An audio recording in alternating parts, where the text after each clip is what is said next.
Dragon hubby crosses 100 years with a dragon egg, coming to the modern world to find his wife. She doesn't recognize him and thinks he's some kind of scam artist. Can you believe it? The pretty boy just wants to find a place to open a coffee shop, but stumbles into a magic. There's a raccoon that works and complains, a talking parrot, a dog walking with a cane, and a super hot guy tells him, "We were actually lovers in our past life, even though you can't accept." But before you can even finish, the pretty boy's already accepted reality. With this crazy setup, you gotta believe it. The hot guy's face suddenly changes. He says, "Ordinary people can't get you. Even mythical beasts can't just come in. The only person who can enter the berry without permission." The pretty boy explains, "I just got lost by accident." But the guy grabs both his hands. "No matter how much your looks have changed, the light of the soul never changes. Been waiting for you for over 100 years. All because you wouldn't let me stay by your side. Made me wait for so long. What I couldn't tell you back then has stayed in my heart." The pretty boy asks, "Can the wizard take credit card?" The hot guy feels so helpless, tired, what to do? Two little squirrels drag out a huge pearl. The pretty boy can't help but clap. That's amazing. One call of Shaolin makes him shiver. His heart has the stabbing pain. The guy suddenly asks, "Do you know what this is?" The pretty boy looks confused and says, "A really big pearl." The hot guy says, "It's the egg you laid." The pretty boy is completely shocked. I'm not chicken in. Carefully picks up the egg to examine it. A very warm, very familiar feeling. The pretty boy wants to know more details, but the little raccoon advises him it's better not to hear.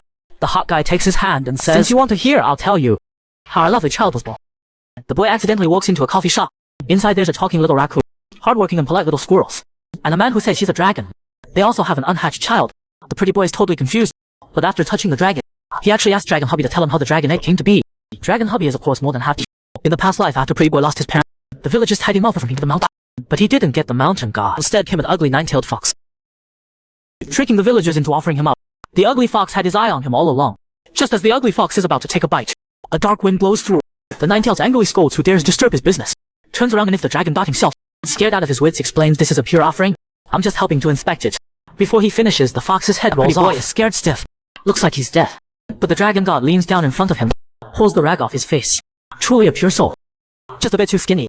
Can someone this skinny bear him children? The pretty boy says, trembling, "I'm a man." The dragon god doesn't care what he throws the dirty pretty boy over his shoulder. And in a few leaps through the air, they're home. The pretty boy, seeing stars, legs weak, totally dragon sick. The little raccoon is shocked to hear his master say, "Wash him clean and bring him over, too dirty to hold." Suddenly someone tells robe. The dragon god shoots his glare. "Do you not want to be a raccoon anymore?"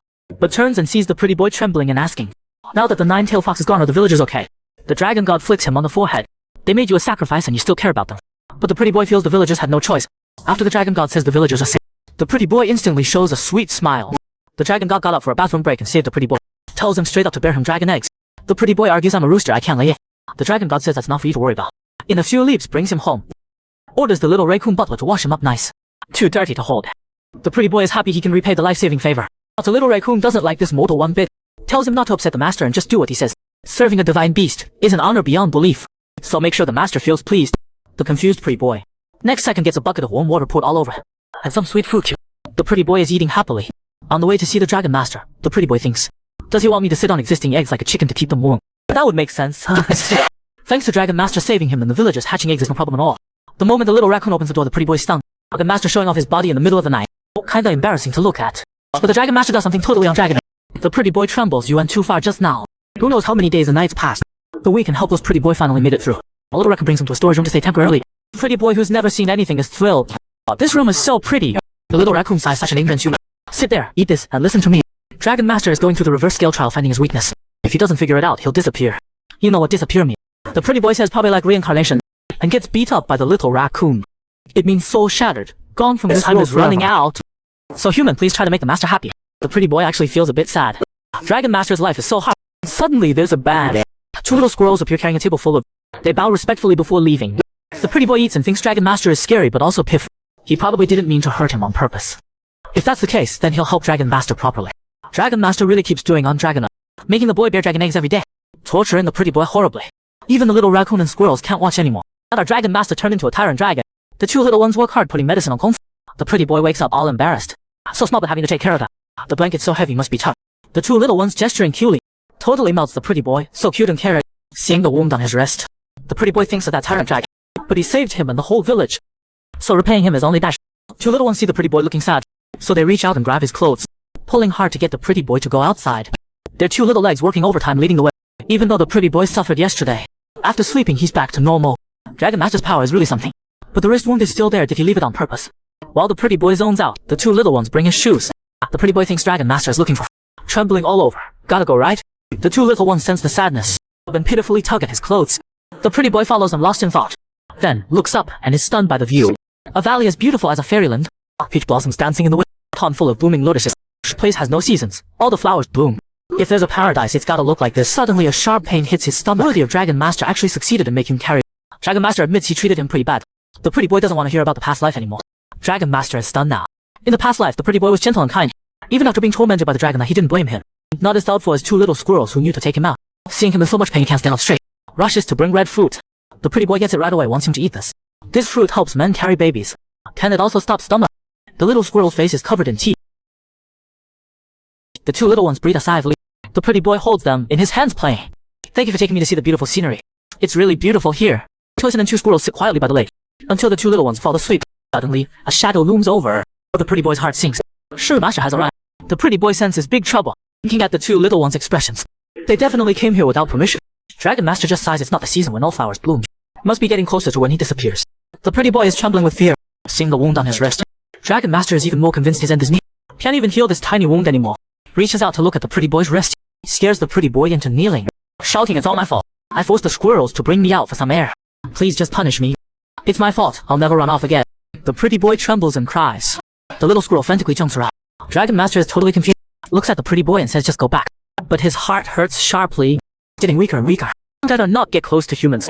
About to leave, but the pretty boy calls out. Asks Dragon Master if he's gonna do on dragon things today. If so, can he have half a day to prepare? Because I'm scared my stamina hasn't recovered. The Master wants to do on dragon things right now. Do you think you have a choice? The pretty boy is scared again. Klein says, "I'll get ready as fast as I." Then takes off, running back to his place. He stumbles and almost falls. Finally limps. Dragon Master thinks human hearts are hard before he would smile and call Dragon Master. This life's pretty boy totally gets it. This is double torture, mental and physical. Dragon Master admits that's about right. A little raccoon is not happy. Told you not to say it, had to say it, are you dumb? But he can't lie to him either. At least there's the memory of enjoying flowers together. The pretty boy doesn't want to hear the Master and servant whisper. The rest is probably cliche, I don't have time not listening. Seeing his wife about to leave, Dragon Master panics. Dragon God gets rejected by the pretty boy. Now he's lower than a squirrel. The pretty boy has zero interest in his tragic past life. Gets out to say bye to Dragon Master. The Master freaks out again. "Shouldn't you be mad and beat me up or something?" The pretty boy coldly asks, "Why would I do that? We don't even know each other." The pitifully grabs his clothes. "Already said I get the situation back then. It's something I don't even remember. So there's no need to get mad at you. Bottom line is we don't know each other." Dragon Master stands there frozen. The prey is calm but finds it amazing. This little alley has such a huge coffee shop behind it. That guy's probably not ordinary. About to step into some mysterious black fog. Suddenly someone behind calls Xiaowen. Dragon Master chases after him out of breath. The moment he turns around, black fog slowly fades. Dragon Master says urgently, "How about this? Let me help you open a coffee shop, keep it running 100 days. Good business or not, gotta last till the end. Isn't that the condition your parents set? If you do it, they'll let you go. Let you live the life you want. As you can see, I'm a coffee shop owner." The little raccoon and squirrels whistle. "I'll sincerely help you. Give you the simple, peaceful life you want." The pretty boy doesn't know why he knows about the deal with his parents. And when that person called Xiaowen, why did his chest hurt again? Like when he saw the dragon egg, but this time with a feeling of sadness. Dragon Master reaches out his hand. "Just 100 days, I'll do everything for you. Just stay by my side till then." At this touching moment, the pretty boy is distracted by the three little ones. "For the sake of these cuties, I'll agree." Master is confused again, that changed fast. Snaps out of it and asks happily, "Really?" The pretty boy waves his hand, "Can this don't touch me?" Dragon Master takes another hit. "Did I get happy? We don't know each other. Who randomly touches strangers?" Dragon Master thinks, "I know you from head to toe." Little raccoon begs, "Please, whatever you're thinking, don't say it." The pretty boy says, "The reason I want to open a coffee shop here." Dragon Master cuts in, "When you were little, even though you weren't sick, your body was always weak. Staying here a while made you better fast. That memory was beautiful, so you came back, right?" Completely confused as Dragon Master. The pretty boy was loved by everyone since child. Rarely cried but didn't smile either. Still his parents' treasure. Maybe because he's really good looking. Even with cold emotions, he still had lots of friends around him. From elementary school through high school and college. Even little animals on the street liked him. Seeing him they'd roll over asking for pets. Wealthy family, loving pet. Never thinks about the future, not even curious.